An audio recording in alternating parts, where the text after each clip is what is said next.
الرحمن الرحيم. أخوكم الكابتن معتز حماد أبو نصير لاعب نادي شباب الزوايدة.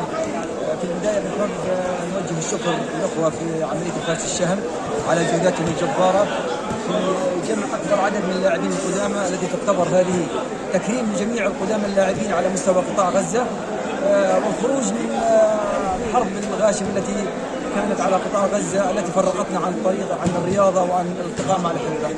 رأينا في هذه البطولة الحكام المميزين، اللاعبين المميزين، التغطية الإعلامية المميزة التي أظهرت لقطاع غزة والعالم أجمع أن غزة ما زالت تريد العيش رغم ما حدث من خراب ودمار المنازل والبنية التحتية للأرض الرياضيين والملاعب الرياضية.